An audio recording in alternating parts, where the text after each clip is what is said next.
lifting up Jesus, opening His Word from Australia, Denmark, Israel, Japan, New Zealand, Northern Ireland, Republic of Ireland, Singapore, South Africa, United Kingdom, Thailand, the Philippines, the United States, and throughout the world.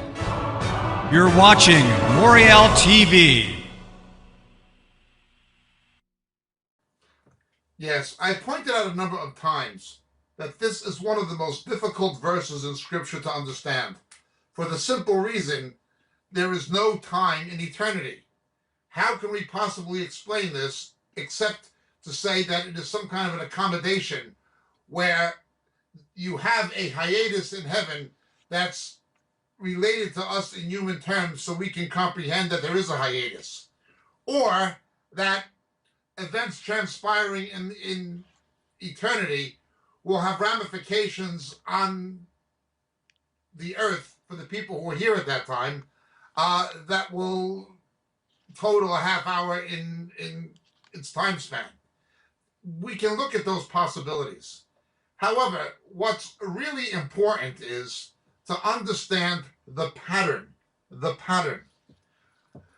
We've pointed out before on a number of our teachings that Revelation chapters 8, 9, 10, and 11, or actually beginning back even before that to chapter 7 and to chapter 6, we see a parallelism to the book of Joshua, chapter 6. Pay attention. With the fall of Jericho, in Joshua, you have a numerical pattern. They march around 7 days, but the seventh day, they do it 7 times. Then, they had to be totally silent when they marched around Jericho. Then, they blow the last trumpet, and the walls come down, and this city has been given to us by the Lord.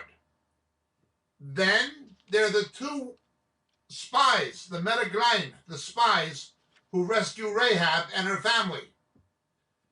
This is exactly what you see happening in the book of Revelation. Remember, there's nothing in the book of Revelation that's not found in the Old Testament. So what we see is this: the pattern of 7. But from the 7th 7 is a subset of 7. You've got 7 seals, but from the 7th of the 7 seals, you have 7 trumpets. Okay? They had to be totally silent marching around Jericho, just as they marched around 7 days, but the 7th day, they had to do it 7 times. Total silence. Then you have the 2 spies in Jericho. When we get to Revelation chapter 11, we have the 2 witnesses. Then when the last trumpet is blown in Jericho, this city's been given to us by the Lord. In Revelation, the last trumpet is blown. This world has become the kingdom of our God and His Messiah. It is a Pesher interpretation of the book of Joshua. The silence that takes place in this pattern in Revelation 8:1 corresponds to the silence that takes place in the book of Joshua. That is, the fall of Jericho is a picture of the fall of Satan's kingdom when God's people take over in these numerical patterns of judgments unfolding in groups of 7.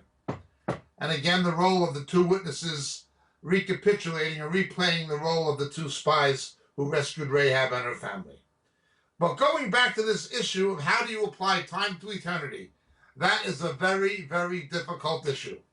Again, speculatively, we can say that what's happening on the earth is a reflection of things happening in eternity. And the ramifications of what happens in eternity take place on earth within that short time period. In other words, the time is not really happening in heaven, it's happening on earth, where we hear what's happening in heaven in human terms, in terms of our time, that is kairos. The other aspect, of course, is it's showing that there's a hiatus of events. You do have chronos, chronology in heaven, another kind of time where there's no clock. It's just an order of events. And there is a hiatus in it, and it's simply accommodating it or relating it in human terms. But it is a very difficult verse to interpret. My name is Jacob Prasch. Thank you so much for your question. God bless.